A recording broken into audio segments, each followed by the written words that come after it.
बहुत सावधानी से सुनो। 3 प्रकार की शक्तियां, उन 3 प्रकार की शक्तियों में प्रथम शक्ति स्वरूप शक्ति, उस स्वरूप शक्ति के 3 अंग हैं, संघनी, संवित और आह्लादनी। जिसमें संघनी स्वरूप जो है वो धाम का है, संवित स्वरूप जो है वो कथा का है, और आह्लादनी स्वरूप जो है वो प्रेम का है।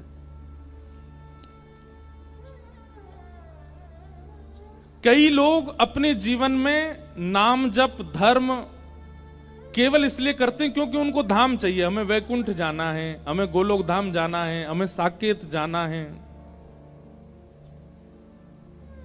वो अपने जीवन को पुण्यमय बना के रखते हैं ताकि मृत्यु के बाद उनको भगवत धाम की प्राप्ति हो जाए। वो ठाकुर जी के किस स्वरूप के अधिकारी हैं? संघनी स्वरूप। पाप मत करो, दुराचार मत करो, ऐसा व्यवहार मत करो, अरे जीवन में कोई ऐसी क्रिया मत करो कि तुम वैकुंठ जाने से वंचित हो जाओ। ये संघनी स्वरूप के उपासक हैं। कई लोग संवित स्वरूप के उपासक हैं, उनको वैकुंठ जाने से इतना प्रलोभन नहीं है, उनको साकेत की इच्छा नहीं है, उनको गोलोक धाम जाने की इच्छा नहीं। उनके लिए क्या है? बोले पृथ्वी पर हमारा जन्म हुआ, यहीं कथा भागवत कीर्तन और उत्सव करके यहीं वैकुंठ प्रकट कर लो, यहीं साकेत का अनुभव कर लो, यहीं गोलोक धाम का अनुभव कर लो। और तीसरा स्वरूप है ठाकुर जी का आह्लादनी स्वरूप। अब एक बात बहुत ध्यान से सुनिएगा,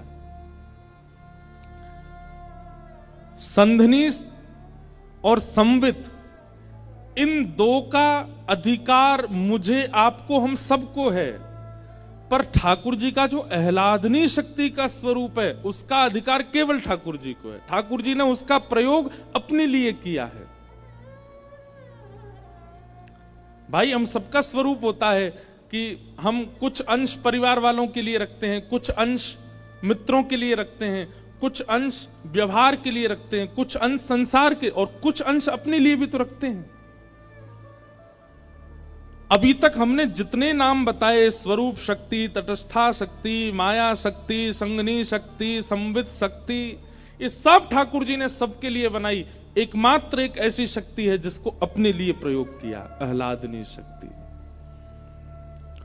और वह आह्लादनी शक्ति कौन है?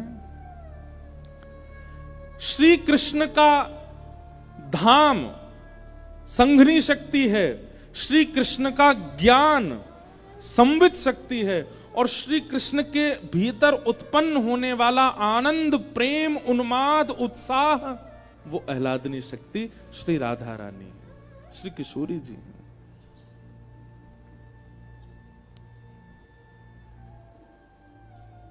आपके चित्त में आनंद उत्पन्न होता है तो आप क्या करते हो?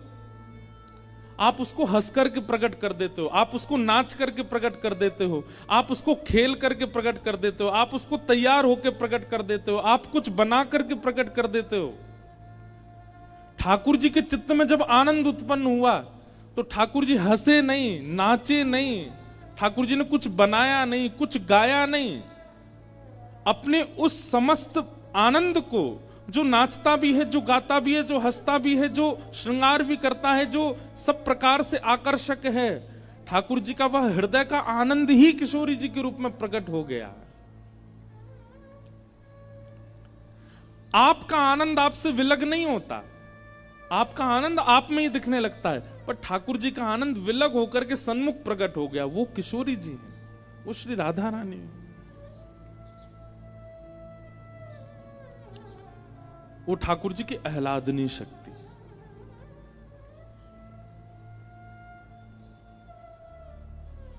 जब प्रेम प्रकट हुआ श्री कृष्ण के चित्त में, तो निकुंज में बैठे हुए श्री श्याम सुंदर मन में विचार करने लगे, अब इस प्रेम को कैसे व्यक्त करूं? अरे परब्रह्म तो एकांत रहते हैं ना, परब्रह्म के साथ सब कोई नहीं है, वो तो एकम है। तब एकम ठाकुर जी के चित्त में जब प्रहलाद आनंद का वह उन्माद उत्पन्न हुआ, तब श्री ठाकुर जी ने मन में विचार किया, इसको व्यक्त कैसे करूं, इसको प्रकट कैसे करूं। ठाकुर जी का विचार होता है और क्रियाएं होती चली जाती हैं। हमारी तरह ठाकुर जी को कर्म करना नहीं पड़ता, ठाकुर जी जो सोचते हैं वो हो जाता है। जैसे ठाकुर जी के चित्त में प्रेम उन्माद और आह्लाद उत्पन्न हुआ, वही प्रेम उन्माद आह्लाद तप्त कांचन गौरांगी श्री राधे वृंदावनेश्वरी,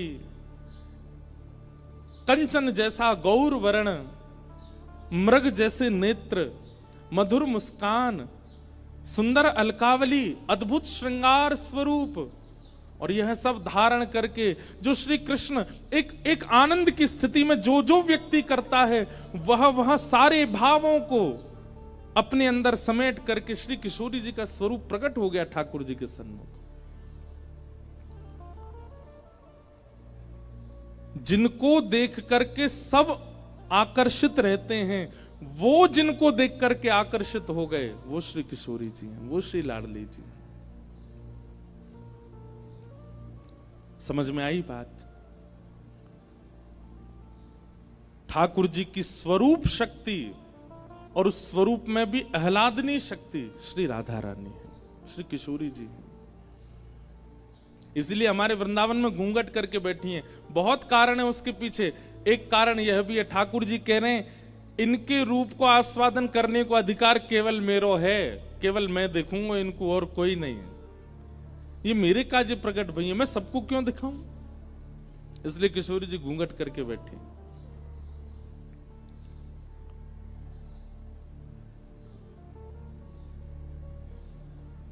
किशोरी जी का प्रादुर्भाव निकुंज में हुआ। अच्छा, हमारी श्री लाडली जी का प्राकट्य बरसाना में हुआ, ये बाद की बात है। पर श्री किशोरी जी और ठाकुर जी, इन दोनों की लीला निकुंज में तो कल्प कल्पांतरों से चल रही है, आज से नहीं चल रही है। महादेव किसका ध्यान करते हैं? ब्रह्म बैठ करके किसका चिंतन करते हैं? ये इंद्र कभी कभी तपस्या करने बैठता है, किसका चिंतन करता है? क्यों? नारायण तो इनके सामने है, भगवान तो इनके सामने साक्षात बैठे हैं। इनको चिंतन करने की आवश्यकता क्या है? मानव ध्यान करता है, मानव तपस्या करता है, ये बात समझ आई। पर देवता भी तपस्या करते हैं, वे भी ध्यान में जाते हैं। वो किसका ध्यान करते हैं? वो अपनी ध्यान धारणा समाधि के साथ उसी निकुंज में प्रवेश कर जाते हैं जिस निकुंज में श्री प्रिया प्रियतम विराजमान है।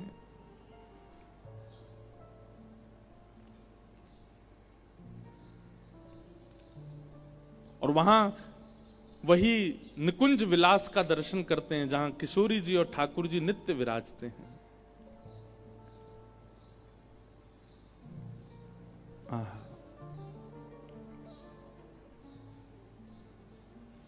श्री कृष्ण पूरे जगत को आनंद देते हैं, पर श्री कृष्ण को आनंद देने वाली श्री राधा रानी है। श्री कृष्ण को आनंदित करने वाली श्री किशोरी जी हैं, श्री लाडली जी। निकुंज में ठाकुर जी के चित्त से किशोरी जी प्रकट हुई। सुख मिला, ठाकुर जी को आनंद मिला। लेकिन थोड़ी देर बाद मन में इच्छा हुई कि केवल अकेले हम दोनों हैं, यह सुख, यह इसका विस्तार और भी होना चाहिए। तो ठाकुर जी के चित्त से किशोरी जी प्रकट हैं और फिर किशोरी जी के चित्त से अष्ट सखियां प्रकट हैं। अष्ट सखियों का प्रादुर्भाव हुआ है। और वो अष्ट सखियां कौन कौन हैं? किशोरी जी ने मन में विचार किया कि श्याम सुंदर को सुख देना है, तभी सबसे पहली सखी श्री ललिता जी प्रकट हुई। और ललिता जी की सेवा क्या है? ललिता जी बीड़ी भोग पधराती हैं, ठाकुर जी को बीड़ा पवाती हैं निकुंज में। ललिता जी। तभी मन में विचार हुआ और श्याम सुंदर को और सुख देने का विचार हुआ। तब दूसरी सखी प्रकट हुई, कौन? श्री विशाखा जी। और विशाखा जी की सेवा क्या है? ठाकुर जी को वस्त्र धारण कराना, अलंकार धारण कराना, इसकी सेवा श्री विशाखा जी की है। और विचार किया तब किशोरी जी के चित्त से तीसरी सखी प्रकट हुई, श्री चित्रा जी। ये ठाकुर जी को माला धारण कराते, जैसे हम मंच पे बैठते हैं तो गुरु जी आते हैं, महाराज जी आते हैं, माला पहनाते हैं, सिर पे धार, ऐसी श्यामा श्याम जैसी निकुंज में अपने आसन पर विराजमान होते हैं, तो उनको वस्त्र आवरण अलंकार धराने की सेवा जो है ये चित्रा जी की है। ये चित्रण करती हैं कि आज निकुंज में श्यामा श्याम ऐसे दिखने चाहिए, तो वैसे वस्त्र, वैसे आभूषण, वैसी माला उसका चिंतन करके लाती हैं और श्री ठाकुर जी को धारण कराती हैं। और भी कई सेवाएं हैं इनकी। अच्छा, एक बात और सुनिएगा, ये अभी प्राकट्य की कथा हम सुन रहे हैं निकुंज में, जहां नित्य श्यामा श्याम की लीला चलती है। बरसाना में, ब्रजमंडल में इनका प्राकट्य कैसे हुआ वो कथाएं अलग हैं। ये समझ लीजिए कि नित्य विहार करने वाले श्री प्रिया प्रियतम हम जीवात्माओं पर कृपा करने के लिए ब्रजमंडल में प्रकट हुए, फिर उस प्राकट्य की कथा अलग है। बाकी निकुंज में निरंतर ये सेवा चलती रहती है, तो वहां की सेवा का हम प्रारूप पहले समझ रहे हैं। तो पहली सखी कौन? श्री ललिता जी, दूसरी विशाखा जी, तीसरी चित्रा जी,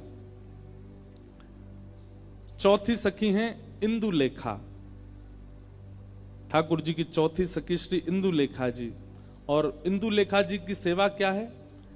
ये ठाकुर जी की भोजन सामग्री सिद्ध करते हैं। ऋतु के अनुसार, मौसम के अनुसार, जैसा मौसम, जैसा वातावरण, जैसी ऋतु, वैसी सामग्री बना करके ठाकुर जी को पवाती है इंदुलेखा जी। फिर किशोरी जी ने चिंतन किया, तब उनके चित्त से पांचवी सखी श्री रंग देवी जी प्रकट हुई। और रंग देवी जी की सेवा क्या है? प्रिया प्रियतम दोनों जब सेज पर विराजमान हो जाते हैं, तब उनकी सुंदर पत्रावली बनाना। आज ऐसे पत्रावली बनेगी, आज मयूर बनेंगे गाल पर, आज सुंदर सुंदर ऐसे गोल गोल कुंड जैसे बनेंगे, आज ऐसे केसर के चंदन आएंगे, आज शीतकाल ज्यादा है तो केसर का चंदन नहीं लगेगा, आज ठाकुर जी को अन्य सामग्री, मतलब रूप के श्रृंगार की सेवा श्री रंग देवी जी की है।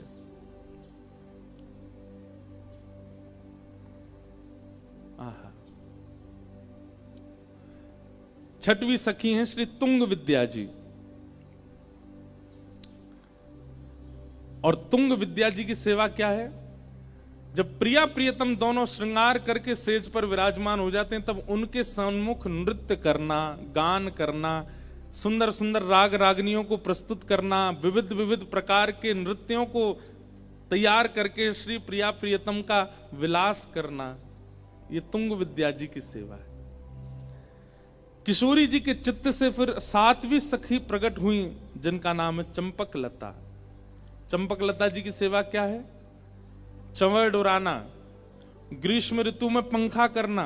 ये सिंहासन के पीछे खड़ी रहती हैं, वहां खड़े खड़े श्री प्रिया प्रियतम को केवल पंखा जलती रहती हैं, चंवर डोराती रहती हैं, उनके सुख का विचार करती हैं। ऋतु के अनुसार जो होना, अब जैसे सर्दी आ जाती है तो सर्दी में क्या करती हैं? सिगड़ी सिद्ध करके लाएंगी, कोयला जला करके सिगड़ी करके फिर वो सामने रखेंगी। मतलब उनके अंग को अनुकूल वातावरण प्रदान करना, ये इनकी सेवा है। और फिर किशोरी जी के चित्त से आठवीं सखी प्रकट हुई सुदेवी जी। और सुदेवी जी की सेवा क्या है? किशोरी जी को जल पिलाना, ठाकुर जी को जल पिलाना। गर्मी है तो मट्टी के बर्तनों में जल रखना, सर्दी है तो स्वर्ण पात्र में जल रखना, बारिश का मौसम है तो फिर जल में केसर डालना, उसमें थोड़ी कपूर, थोड़ी सी मिश्री पधरा देना, उसको शरबत का रूप दे देना।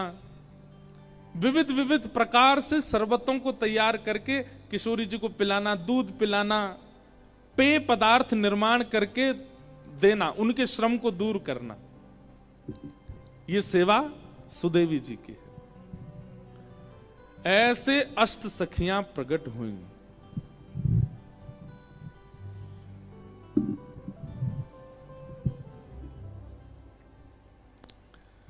अष्ट सखियां प्रकट हुई। और महाराज जी इतना ही नहीं, फिर इन आठों की एक एक के चित्त में से 8-8 सखी और प्रकट हुई। जैसे ललिता जी की 8 सखियां और हैं। भैया यानी ठीक करवाओ।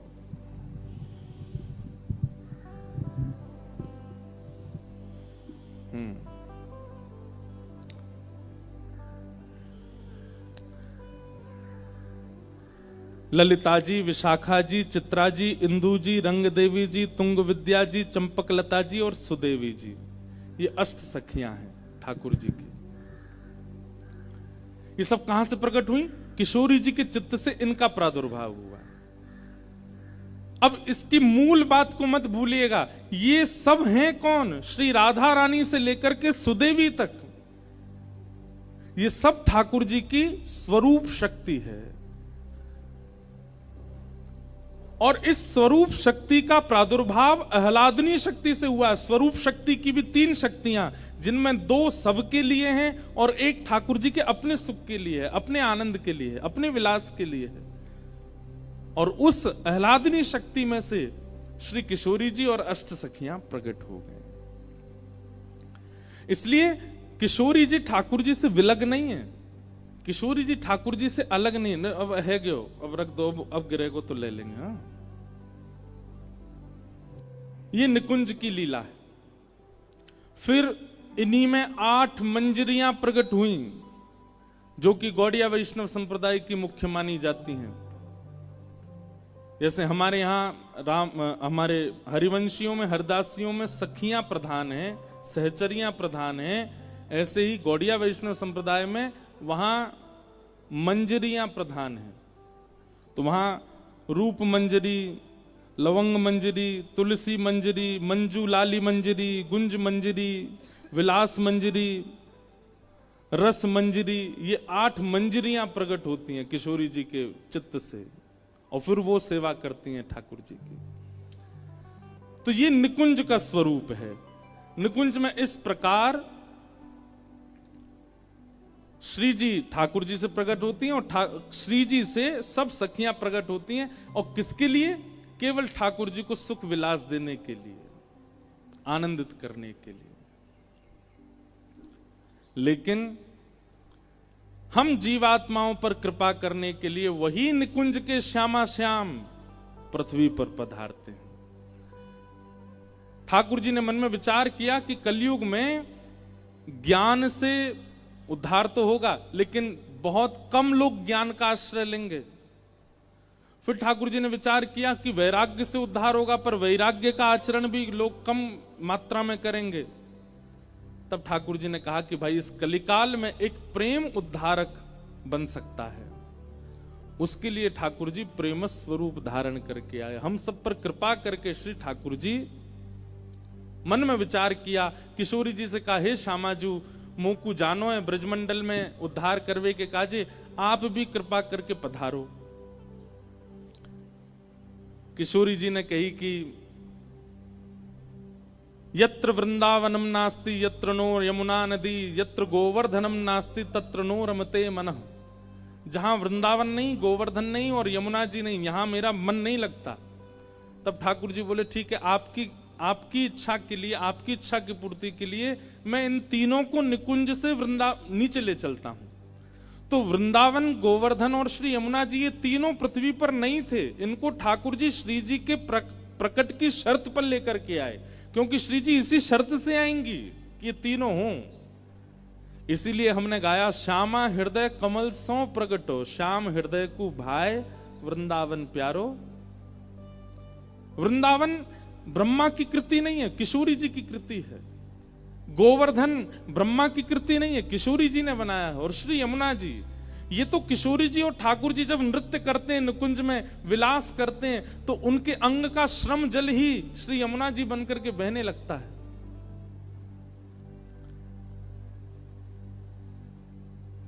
तीनों को ठाकुर जी लेकर के पृथ्वी पर आए और किशोरी जी से कहा, अब आप भी कृपा करो।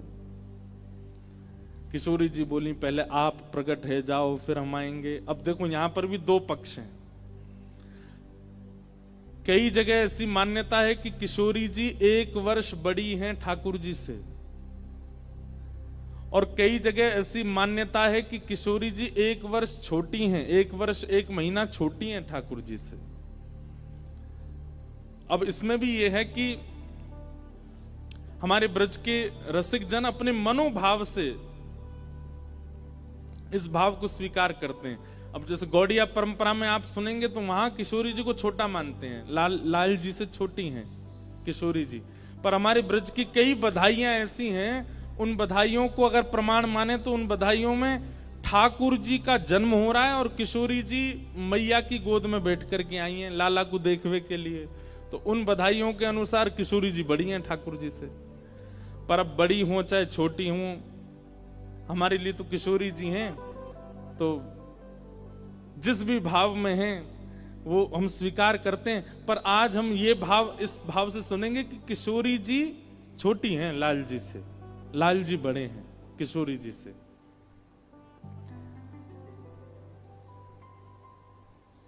नंद बाबा और यशोदा मैया, इनके 2 सखा हैं, बड़े अभिन्न सखा हैं। कौन? श्री वृषभानु जी और कीर्ति मैया। एक कथा महाराज जी ऐसी आती है कि जब भगवान ने मोहिनी रूप धारण किया तो इतना सुंदर था ठाकुर जी का मोहिनी स्वरूप कि उसको देख करके सारे देवता मोहित हो गए। कहां तक कहें, सबके मन में विचार होने लगा अगर ये अब विवाहित हों तो इनसे हम ब्याह कर लें। कई देवता तो माला वाला लेके तैयारी में आ गए थे, बोले हमसे जयमाल करा लो, हमसे ब्याह कर लो। ठाकुर जी धीरे से आवाज करके बोले, ए नारायण हैं हम। बोले नारायण हो तो क्या हुआ, इतनी सुंदर लग रही हो, हमसे ब्याह कर लो। सब ठाकुर जी के स्वरूप पर ब्याह की भावना से मोहित हुए। जी जो थे, इनका वंश आगे नहीं बढ़ रहा था, इनके वंश में कोई बालक नहीं हुए। तो इन्होंने गोवर्धन की तलेटी में गिरिराज बाबा के पास चकलेश्वर महादेव की जाकर के आराधना की, और वहां जाकर के महादेव से प्रार्थना की कि हे महादेव, हमारा वंश यहीं रुक जाएगा, इससे आगे वंश बढ़ेगा नहीं। हमें कोई पुत्र पुत्री की कामना नहीं है, पर हमारी कामना यह है कि ये इतना सुंदर पवित्र वंश चला आ रहा है, ये वंश चलता रहे। तो इस भावना से जब इन्होंने गिरिराज पर्वत पर जाकर के प्रार्थना की तो महादेव ने प्रसन्न होकर के, प्रकट होकर के, क्या अपूर्ण रह गई थी वो आपने पूरी कर दी। अब बस अब प्रतीक्षा करो, आपके कुल में एक सुंदर दीप प्रज्वलित होगा। फिर धर्म धीर जी के पुत्र हुए महीभान जी, और महीभान जी के पुत्र हुए श्री वृषभानु जी। और ये वृषभान जी जो हैं, ये सूर्य ही वृषभान जी के रूप में आए हैं, क्योंकि सूर्य की इच्छा थी कि मैं मोहेगी, इतना सुंदर रूप प्रकट होगा, आप तो बस प्रतीक्षा करो। तो महीभान जी के पुत्र हुए श्री वृषभान जी, और वृषभान जी का ब्याह हुआ इंदुसेन राजा की पुत्री, इनकी माता जी का नाम था मुखरा देवी, और इनकी पुत्री हुई कीर्ति मैया। कीर्ति मैया से ब्याह हुआ श्री वृषभान जी का। 2 परिवार, 2 दंपति ऐसे हैं ब्रजमंडल में जिनके पास अथाह की तादाद में धैर्य है, हर चीज से धैर्य है, धन से धैर्य है, संपत्ति से धैर्य है, ऐश्वर्य से धैर्य है। धैर्य का मतलब क्या है कि संपत्ति आने पर ज्यादा विचलित नहीं हुए, बहुत यश मिल जाने पर ज्यादा हर चीज में धैर्य है, बहुत सरल हैं, सहज हैं। लेकिन एक चीज ऐसी है जिससे इन दोनों के चित्त में अधैर्य है। एक तो गोकुल में विराजमान नंद यशोदा, उनके चित्त में अधैर्य है कि हमारे पुत्र नहीं है। और एक बरसाने में श्री वृषभान जी और कीर्ति मैया, इनके चित्त में है कि हमारी पुत्री नहीं। वृषभानु जी और नंद बाबा, कीर्ति मैया और यशोदा मैया, ये आपस में इतने घनिष्ठ मित्र हैं कि यमुना स्नान करने भी संग ही जाते हैं। और जब यमुना स्नान करने जाते हैं तो यमुना जी में ही हाथ पकड़ करके नंद बाबा और वृषभानु जी एक दूसरे से बात करते करते कहमें, बोले हे यमुना मैया ऐसी कृपा करियो हमारे नंद बाबा के यहाँ एक लाला है जाए। और फिर डुबकी लगाते हैं वृषभान जी। फिर नंद बाबा के हे यमुना मैया जैसे वृषभान जी आशीष दे रहे हैं वैसे मैं भी आशीष दूं, आप कृपा करियो इनके लाली है जाए। और यदि इनके लाली है गई तो मैं अपने लाला को ब्याह इनसे करा दूंगा। अभी तो ये हमारे मित्र हैं, बाद में ये हमारे समधी है जाएंगे, बाद में हमारा संबंध है जाएगा। नंद बाबा और वृषभानु जी की बात दूर बैठी बैठी सुनती हैं। जब यशोदा मैया और कीर्ति मैया दोनों प्रसन्न हो जाती हैं। अरे सखी कहीं जे सपनों ही तो नहीं रह जाएगो। ये दोनों मित्र रोज हाथ पकड़ करके यमुना स्नान करते समय ऐसा भाव रखें कि हमारे पुत्र हो तुम्हारी पुत्री हो तो ब्याह कर देंगे, लेकिन कहीं ये केवल बातें ही तो नहीं रह जाएगी, कहीं स्वप्न तक सीमित तो नहीं रहेगो। कीर्ति मैया कहती हैं तुम चिंता मत करो, जल्दी होएगो कछु ना कछु। आहा, अब बिल्कुल सावधानी से सुनिएगा, अब उत्सव की ओर चल रहे हैं हम।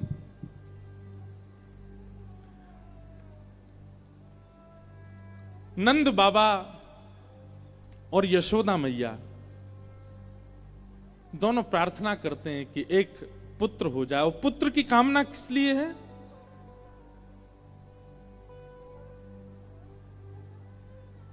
विष्णु आराधन के लिए, गौ सेवा के लिए, संत सेवा के लिए एक पुत्र की कामना करते हैं। एक दिन असंख्य ब्राह्मण आए और नंद भवन पर आकर के प्रसाद अरस की है गई, लेकिन अभी तक लाला नाय भयो। ब्राह्मण बोले ब्रह्म वाक्यम जनार्दनम, हमारी वाणी जनार्दन की वाणी है और हमारी मौत निकल गई है बाबा, लाला होएगो तो होएगो, अब चिंता मत करो। और पावन घड़ी आई। एक दिन यशोदा मैया यमुना स्नान करके जैसी लौटी तो प्रसव होने के जो संकेत होते हैं वो संकेत मां को दिखने लगे। सखियों को बुलाया, गोपियों को बुलाया, सबको बुला करके कहा मुझे ऐसा ऐसा अनुभव होता है। और उस अनुभव को सुनकर के सब सखियां प्रेम में भर गईं और सबने जाकर के नंद बाबा से कही बाबा बधाई हो। काय बात की बधाई? बोले श्री यशोदा मैया को प्रसव के संकेत है रहे हैं, या को मतलब है कि गर्भ में बालक है, अब तो बस आप प्रतीक्षा करो, जल्दी ही सुंदर बालक को जन्म होगा। नंद बाबा इतने प्रसन्न हुए, सुनते ही सबसे पहले ये खबर जैसी नंद बाबा को पड़ी उसी समय देखते हैं कि सामने से वृषभानु जी आ रहे हैं।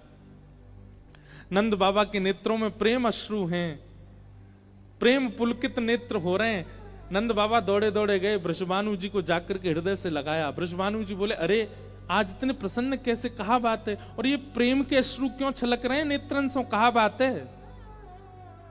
नंद बाबा बोले आपके मनोरथ, आपके भाव, कीर्ति मैया के भाव पूर्ण है रहे। श्री यशोदा जी को प्रसव को संकेत है। बंधुओं, हमारे आचार्य चरण ऐसा वर्णन करते हैं वृंदावन रस लीलाओं में कि इतने प्रसन्न तो नंद बाबा और यशोदा जी नहीं है जितने प्रसन्न कीर्ति मैया और वृषभानु जी हैं कि नंद बाबा के यहां लाला है वे वारो है। इतने प्रसन्न। धीमे धीमे समय आया और भादों की अष्टमी, और जैसी अष्टमी पूर्ण भई, श्री नंदरानी यशोदा मैया की कुक्षी से नीलमणि जैसे माधव जब प्रकट भये, कृष्ण प्रकट भये, पूरे ब्रजमंडल में उत्सव हैरो है। नंद घरानंद भयो, जय कन्हैया लाल की, ये गूंज जैसे ही पहुंची बरसाने, वृषभानु और कीर्ति मैया अति प्रसन्न आए हैं। आहा, अब देखो ये ब्रज को प्रेम नहीं है तो क्या है? लाला प्रकट भय, तो लाला प्रकट हैवे में बधाई लेके आना चाहिए, लाला प्रकट हैवे में टोपी कुर्ता लेके आना चाहिए, लाला प्रकट हैवे की खुशी में खिलौने लेके आना चाहिए। पर वृषभानु जी और कीर्ति मैया लाला प्रकट हैवे की खुशी में कहा लेके आए? टीको समझे? अरे जिसको आधुनिक भाषा में आजकल रोका बोलते हैं, जैसे रोका कर देते हैं ना, लड़की का रोका होता है, लड़का का भी रोका हो जाता है। रोका का मतलब क्या होता है, वो रोक देते हैं, बोले अब इनका ब्याह हमारे बालक से ही होगा। कितनी आश्चर्य की बात है कि कीर्ति मैया वृषभानु जी के अभी लाली नहीं हुई है, अभी लाली का जन्म नहीं हुआ, और वहां वृषभानु जी और कीर्ति मैया टीका लेकर के आए हैं। और टीके में जो जो सामग्री होती है, नारियल होता है, श्रीफल होता है, वस्त्र होते हैं जमाई के, और गले में पहनाने की आभूषण होते हैं, हाथ के आभूषण होते हैं, और भी जो जो सामग्री होती हैं, सास ससुर के आभूषण, वो सारी सामग्री लेकर के आए हैं। नंद बाबा अपने द्वार पर खड़े होकर के खूब लुटा रहे थे, तभी देखा वृषभानु जी और कीर्ति मैया आए। आकर के तुरंत नंद बाबा को हाथ पकड़ो, भीतर लेके गए, बोले भीतर चलो। नंद बाबा बोले अरे इतनी सामग्री काय को लाए हो? बोले देख तो लो कहा लेके आए हैं। वस्त्र हटा करके देखो महाराज, तो वहां में तो संबंध पक्की करवे की जो जो सामग्री होती है वो लेकर के आए हैं वृषभानु जी और कीर्ति मैया। नंद बाबा के नेत्र सजल है गए। नंद बाबा बोले हे वृषभानु जी, अभी तो लाली भई नहीं है, और आप पहले ही टीको करवे आ गए। बोले यहां हमारे करवे आया हूं, मैंने कहीं से सुनी है कि आपके घर साक्षात नारायण समान बालक जन्मो हैं, अभी टीका कर जाऊंगा तो या टीका की पूर्ति के लिए लाली को आनो पड़ेगो, या हमारे अभी पहले टीका कर जाऊंगा। ये ब्रज की भाव हैं। आहा, जैसी बाहर सबन को पतो चली, भीतर वृषभानु जी गए, और एक दिना के ठाकुर जी हैं, बस एक दिना के ठाकुर जी को वृषभानु जी और कीर्ति मैया दोनों अपनों हाथ स्पर्श करके टीको कर रही हैं, वस्त्र पधरा रही हैं, गले में माला पहना रही हैं, और जमाई को जो जो करना किया जाता है शादी से पहले वो सब कर रही हैं। उनके पैरन को पूज रही हैं, उनकी परिक्रमा कर रही हैं, नजर उतार रही हैं। और यशोदा मैया ये देख देख करके इतनी आनंद में भर रही हैं। बोले बताओ 24 घंटा को भयोना है लाला, संबंध पहले है गयो, रोका पहले है गयो ठाकुर जी को, टीका हो गया। हमारे ब्रज में आज भी गाते हैं, नंद महर घर ढोंटा जायो, बरसाने से टीको आयो, नंद महर घर ढोंटा जायो, बरसाने से टीको आयो। आप सब लोग गाओ, बरसाने से टीको आयो। नंद महर घर ढोंटा जायो, बरसाने से टीको आयो, नंद महर घर ढोंटा जायो, बरसाने से टीको आयो, आनंद महर घर ढोंटा जायो, बरसाने से टीको आयो, आनंद महर घर ढोंटा जायो, बरसाने से टीको आयो, ए नंद महर घर ढोंटा जायो, ब्रजवासी नाच रहे हैं। और महाराज अब एक जगह बात तो ऐसी बताई जाती है, ये देखो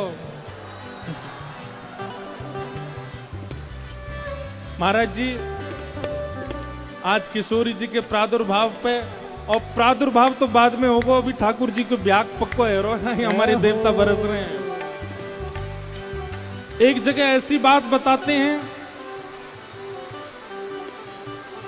कि वृषभानु जी और कीर्ति मैया टीका लेके आए नहीं है, वो तो बधाई लेकर के आए थे, लेकिन वृषभानु जी को आता देख ब्रजवासियों ने अनुमान लगा लिया कि भैया ये तो संबंध पक्को करवे आए हैं, और बाहर सब ब्रजवासी गाने लगे, नंद महर घर ढोंटा जायो, बरसाने से टीको आयो, आनंद महर घर ढोंटा जायो, बरसाने से टीको आयो, नंद महर घर ढोंटा जायो, बरसाने से टीको आयो, आनंद महर घर ढोंटा जायो, बरसाने से टीको आयो, जय जयकार नंद घर लाला जायो, जय जयकार नंद घर लाला जायो।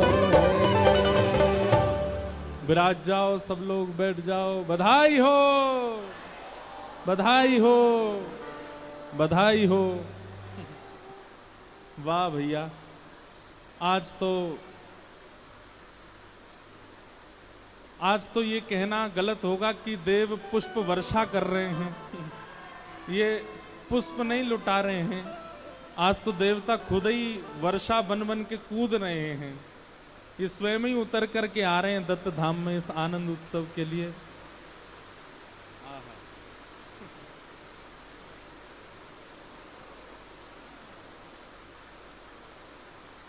महाराज जी, आचार्य जी कह रहे हैं कि वैशाख का सावन हो गया अपने आप ही। ठाकुर जी जन्मे हैं ना, तो इसलिए अपने आप ही महादेव प्रसन्न हो रहे हैं। सावन कर दिया है महाराज, वैशाख में ही सावन का सा अनुभव हो रहा है। वाह, ऐसा सुंदर आनंद बन रहा है। सब लोग बहुत ध्यान से सुनो। नंद बाबा और यशोदा जी के यहां लाला ने जन्म लियो, और वृषभानु जी और कीर्ति मैया ने जाकर के लाला को टीको कर दियो। नंद बाबा बोले अभी लाली तो भई ना, आपने पहले ही लाला को तिलक कर दियो। तो बोले यही मारे कियो कि अभी तिलक कर देंगे तो फिर या तिलक की पूर्ति के लिए लाली को आनो पड़ेगा, लाली को आनो पड़ेगा।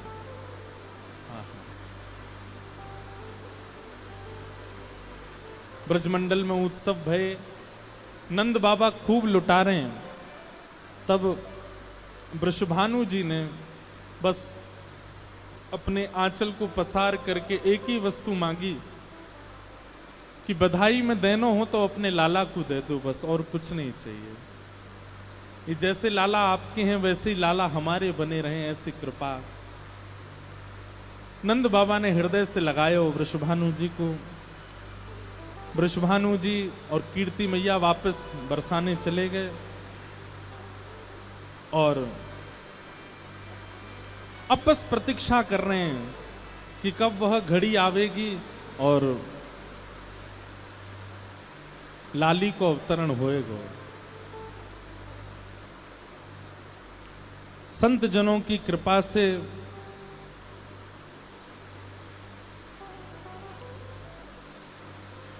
ठाकुर जी के अनुग्रह से महाराज जी उत्सव तो है ही गयो। आज देवता ही उत्सव बना रहे हैं, वर्षण कर रहे हैं। और एक बात कही जाती है कि उत्सव के प्रारंभ में, उत्सव के विश्राम में या उत्सव के मध्य में यदि देव पुष्प वर्षा कर दें तो इसका मतलब है कि उस उत्सव में केवल मानव नहीं है, देवता भी आए हुए हैं, वो भी उस उत्सव को स्वीकार कर रहे हैं।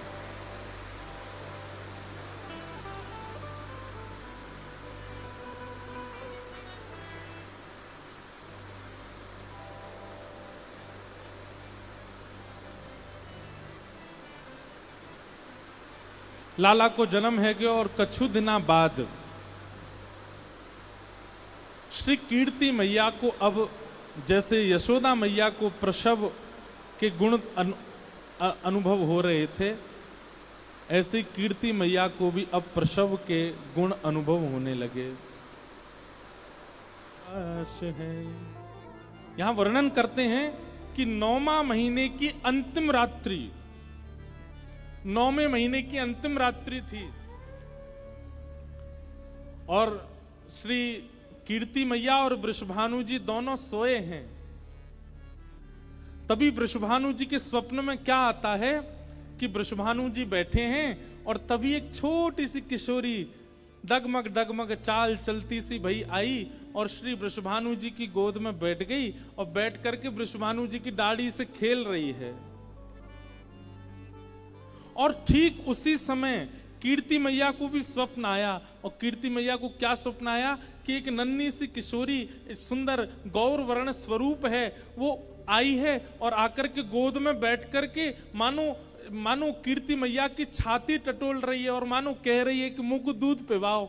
और तुरंत कीर्ति मैया अपना पयोधर जैसे ही मुख में देती हैं, नेत्रों से अश्रुपात होने लग जाता है। ऐसा कोमल अंग, ऐसा सुंदर स्वरूप, नेक सी लाली गोद में बैठ करके दुग्ध पान कर रही है। और अचानक ही दोनों की निद्रा खुली, और जैसे ही दोनों की निद्रा खुली वृषभानु जी कीर्ति मैया से पूछा कहा भयो, कीर्ति मैया वृषभानु जी से पूछा कहा भयो, अरे मैं तुमसे पूछ रही हूं कहा भयो, बोले मैं हूं तुमसे पूछ रहा हूं कहा भयो।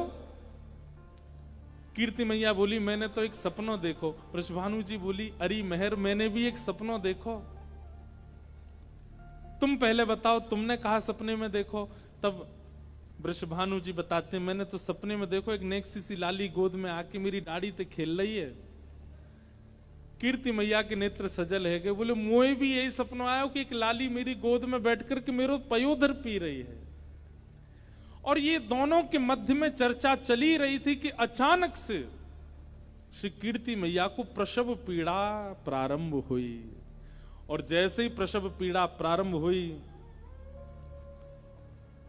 वृषभानु जी दौड़े दौड़े गए, चिंता में भर गए हैं, पसीने से आ रहे हैं, और दौड़े दौड़े सखियों के पास गए, दाई अम्मा के पास गए, बोले जल्दी चलो, अरे पीड़ा हो रही है कीर्ति मैया को। सब दौड़ करके गए, भीतर जाकर के देखो, भीतर से किवाड़ बंद कर ली है, सब सखियां चारों ओर खड़ी हैं, किसी प्रयास से नहीं, बिना प्रयास के ही, बिना किसी के सहयोग के ही। जैसे ब्रह्म बेला का समय होने लगा, सूर्य उदय की स्थिति होने लगी, अष्टमी तिथि प्रारंभ हो गई है, और जैसे सूर्य उदय की बेला प्रारंभ हुई उसी समय अपने आप सहनाइयों की आवाज आने लगी, अपने आप सारंगियां बजने लगी, अपने आप ढोल डुमडुमियां बजने लगे। वृषभानु जी बोले मैं कक्ष के बाहर खड़ा हूं, कीर्ति मैया भीतर हैं, सब सखियां घेर के खड़ी हैं, अभी तक कोई समाचार आया नहीं, और ये डुमडुमियां बज रही हैं, ये सहनाइयां बज रही हैं, ये सारंगियां बज रही हैं, मंगल गीत कौन बजा रहा है। और तभी वृषभानु जी ने जैसी खिड़की खोल करके देखा तो आकाश से मेघ वर्षा हो रही है, और उस मेघ वर्षा की ध्वनि में ही मंगल गीतों के स्वर प्रकट हो रहे हैं। मानो अभी तक किसी को पता नहीं चला लाली भई है, लेकिन आकाश में देवता देवीगण सब खड़े होकर के पुष्प वर्षण कर रहे हैं और मंगल गीतों का वाद्य बजा रहे हैं। वृषभानु जी तो आश्चर्य में पड़ गए, बोले ये कैसी वर्षा, वर्षा की ध्वनि तो अभी हमने सुनी, कैसी टप टप वर्षा होती है, लेकिन वर्षा की ध्वनि में स्वर लहरियां प्रकट हो रही हैं, ऐसी वर्षा पहली बार देखी है। और जैसे ही इस वर्षा की ध्वनि हुई, इतने में ही कीर्ति मैया के कक्ष को द्वार खुलो और भीतर से पधारी सब सखियां आकर के श्री वृषभानु जी को घेर लेती हैं, और बाबा बधाई हो बधाई हो बधाई हो।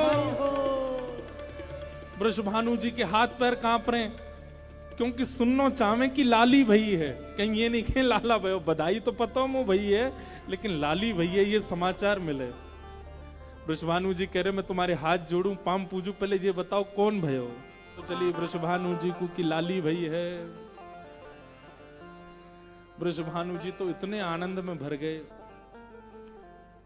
जानो तो चाहिए कीर्ति मैया के पास, पर दौड़न लगे भवन के बाहर। सखियां दौड़ के बोली कहां भयो, कहां को जा रहे हो, अरे भवन उधर नहीं है इधर है।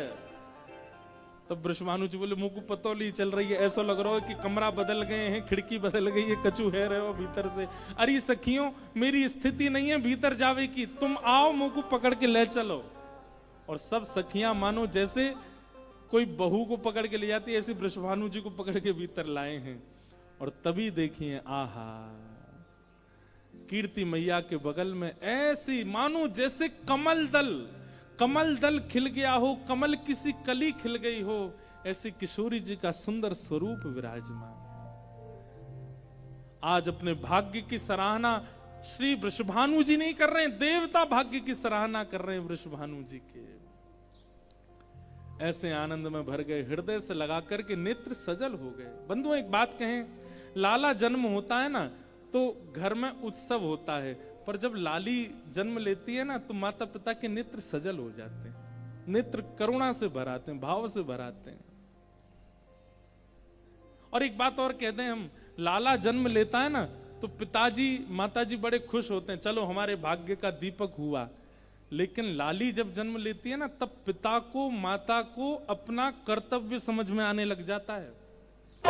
बधाई लेके आऊंगी, हाँ बधाई बधाई लेके आऊंगी, अरे हाँ बधाई लेके आऊंगी, हाँ बधाई लेके आऊंगी। ओ मैं तो भानु बाबा के घर जाऊंगी, मैं तो भानु भानु बाबा के घर जाऊंगी, ओ मैं तो भानु बाबा के घर जाऊंगी, मैं तो भानु बाबा के घर जाऊंगी, बधाई लेके आऊंगी, अरे हाँ बधाई लेके आ जय हो।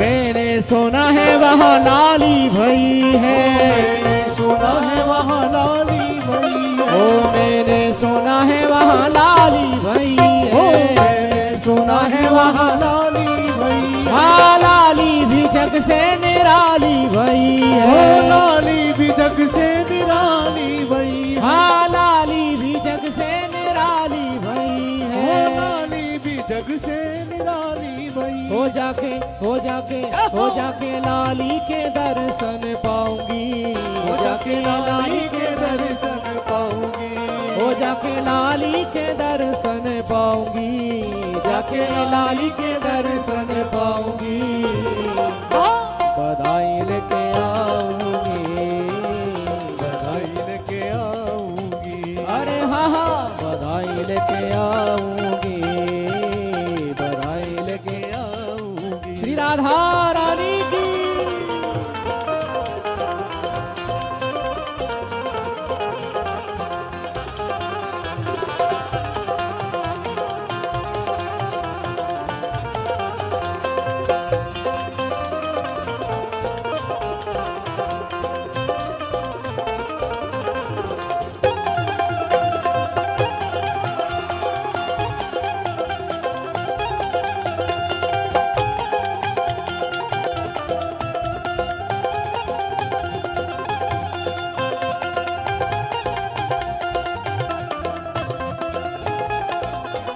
अरे गोने में लाई जो पचरंग साड़ी, गोने में लाई जो पचरंग साड़ी, गोने में लाई जो पचरंग साड़ी, गोने में लाई जो पचरंग साड़ी, जयपुरिया लहंगावा पे गोटा किनारी, जयपुरिया लहंगावा पे गोटा दे किनारी, हाँ गोटा ओ किनारी, गोटा किनारी, हाँ गोटा ओ किनारी, बम्बे गोटा किनारी, ओ जयपुरिया लहंगावा में गोटा किनारी, जयपुरिया लहंगावा में गोटा ओ किनारी, तो लहर लहर लहराऊंगी, ओ मैं तो लहर लहर लहराऊंगी, ओ मैं तो लहर लहर लहराऊंगी, ओ मैं तो लहर लहर लहराऊंगी, बधाई लेके आऊंगी, बधाई लेके आऊंगी, बधाई लेके आऊंगी, बधाई लेके आऊंगी। ओ मैं तो भानु बाबा के घर जाऊंगी, मैं तो भानु बाबा के घर जाऊंगी, मैं तो भानु बाबा के घर जाऊंगी, मैं तो भानु बाबा के घर जाऊंगी, बधाई लेके आऊंगी, बधाई लेके आऊंगी, बधाई लेके आऊंगी, बधाई लेके आऊंगी। रस की राधा पलना झूले, रस की राधा पलना झूले, रस की राधा पलना झूले, रस की राधा पलना झूले, राधा पलना झूले सखीरी, राधा पलना झूले सखी, मेरी श्यामा पलना झूले सखीरी, मेरी श्यामा पलना झूले सखी, ओ मेरी श्यामा पलना झूले रसकनी, रसकनी, रसकनी राधा पलना झूले, रसकनी राधा पलना झूले, रसकनी राधा पलना झूले, रसकनी श्यामा बधाई हो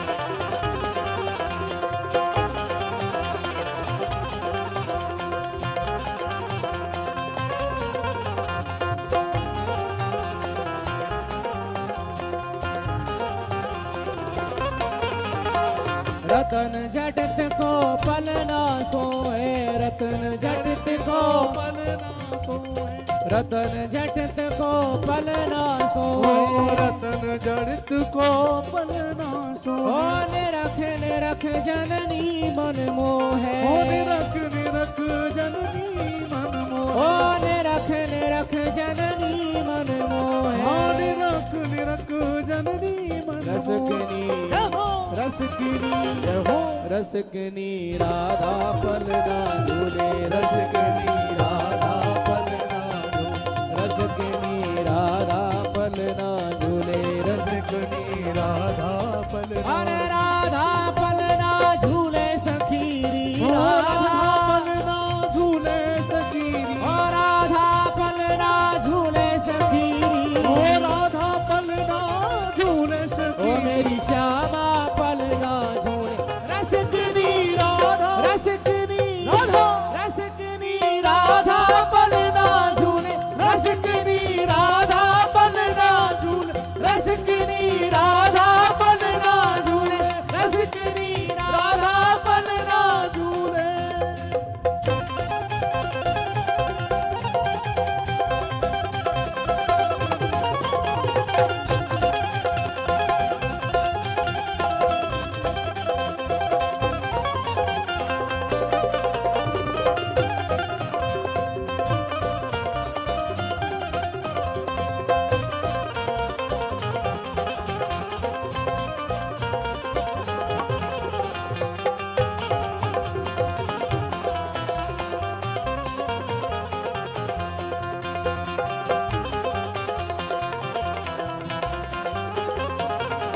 ओ शोभा की सागर सुकुमारी, शोभा की सागर सुकुमारी, शोभा की सागर सुकुमारी, शोभा की सागर सुकुमारी, ओ मार मारती वारी वारी, मार मारती बारी बारी, हाँ मार मारती वारी वारी, मार मारती बारी ओ बारी, मेरी श्यामा पलना झूले, ओ मेरी श्यामा पलना झूले, ओ मेरी श्यामा पलना झूले, ओ मेरी लाडो पलना झूले, रसकनी रसकनी रसकनी राधा पलना झूले, रसकनी राधा पलना झूले, राधा पलना झूले, रसकनी लाडो पलना मेरी झूले, श्यामा पलना झूले, ओ मेरी श्यामा पलना झूले, ओ मेरी राधा पलना झूले, ओ मेरी लाडो पलना झूले, रसकनी रसकनी रसकनी राधा पलना झूले, रसकनी श्यामा पलना झूले, रसकनी राधा पलना झूले, रसकनी श्यामा पलना झूले, जय हो।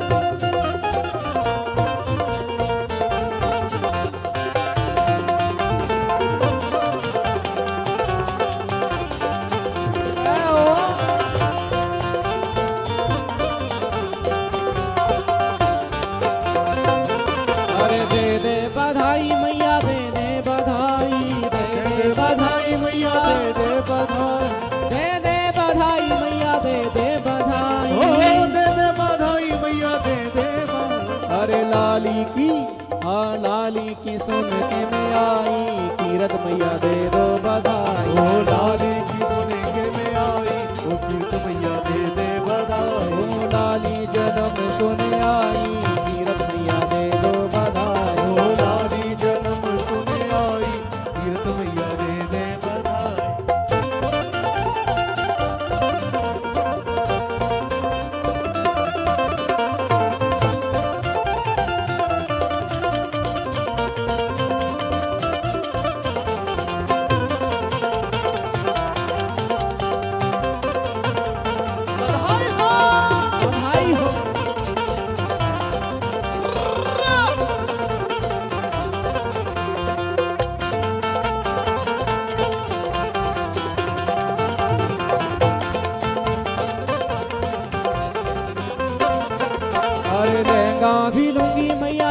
चुनरी भी लूंगी, लहंगा भी लूंगी मैया चुनरी भी लूंगी, लहंगा भी लूंगी मैया चुनरी भी लूंगी, हाँ लहंगा भी लूंगी मैया चुनरी भी लूंगी, ओ मैया चुनरी भी लूंगी, चुनरी भी लूंगी, ओ मैया लहंगा भी ओ लूंगी, मैया लहंगा भी लूंगी, अरे लहंगा भी लूंगी मैया चुनरी भी लूंगी, ओ लहंगा भी लूंगी मैया चुनरी भी लूंगी, अरे चोली की, हाँ चोली की, हाँ चोली की दे दो सिलाई, कीरत मैया दे दो बधाई, चोली की दे दो सिलाई, मैया दे दो बधाई, अरे लाली जन्म सुने आई, कीरत मैया दे दो बधाई, लाली जन्म कहने आई, कीरत मैया दे दो बधाई।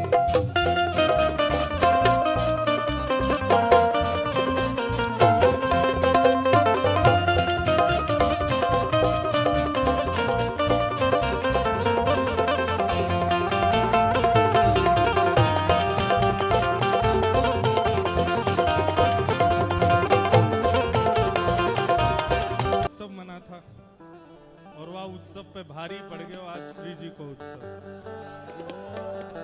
भैया आज हमने अनुभव किया कि जब हम ठाकुर जी को पंचामृत से नवाते होंगे और फलों के जूस से नवाते होंगे तो ठाकुर जी को कैसा लगता होगा। हमारे दत्तदास महाराज जी साक्षात उत्सव प्रतिमूर्ति हैं, इतना आनंद कराते हैं, इतना सुख। हमारी आप सबसे प्रार्थना कि अब श्री जी को यहीं दर्शन करके आप सब लोग प्रेम से प्रस्थान करें। और बाहर गोदावरी जी हैं, पर भैया गोदावरी जी का जल कहीं कहीं बहुत गहरा है। एक मिनट, गोदावरी जी का जल कहीं कहीं थोड़ा गहरा है, इसलिए आप लोगों में से अगर कोई विचार कर रहे हो कि हम स्नान करने जाएं तो आप लोग अपनी जिम्मेवारी पे जाइएगा। और अगर आप पे तैरना आता है तो ही जाओ, नहीं आता है तो फिर यहीं से जल ले जाओ, घर जाके स्नान कर लीजिएगा। कल पुनः इसी समय पे है ना महाराज जी, इसी समय पर कल कथा है, और कल क्या होगा ये तो अब नहीं बताएंगे हम कल भी। लेकिन हाँ, ऐसा नहीं होगा कि वस्त्र बदलने पड़े, लेकिन हाँ बुद्धि बदल जाएगी, ऐसा जरूर होगा। तो कल किशोरी जी की बाल लीला और ब्रज के कुछ लीलाओं का हम लोग श्रवण करेंगे। आज कथा का दूसरा दिवस, श्री जी के जन्मोत्सव की आप सबको बधाई हो। और एक बात और, जो लोग भी बाहर से कथा सुनने आए हैं, यहाँ पे कई अनुष्ठानिक लोग हैं जिनको स्पर्श का और मौन का नियम है। आप लोग अगर ऐसे आगे आ जाएंगे तो फिर उनका नियम टूटेगा, उनको दोष नहीं लगेगा, जो छुएगा उसको लगेगा। इसलिए आप लोग ऐसे आगे कल भी मत आना, वहीं अपने स्थान पे ही नृत्य कीजिएगा, वहीं हम आनंद करेंगे। बाकी श्री जी के जन्मोत्सव की खूब खूब आप सबको बधाई, खूब खूब। और देखो महाराज जी सूर्य नारायण फिर से निकल आए हैं, और बिल्कुल व्यास मंच पर उसी समय आए हैं जिस समय उत्सव पूर्ण हो रहा है। तो कल 3-3:30 बजे से कथा का प्रारंभ होगा। आप सब लोग 3 बजे तक ही आ जाइएगा, और खूब प्रेम और भाव से फिर कल ब्रज लीला सुनेंगे। सबको जय श्री कृष्ण, जय सिया राम। राधा प्यारी जन्म लियो है, राधा प्यारी जन्म लियो है, श्यामा प्यारी जन्म लियो है।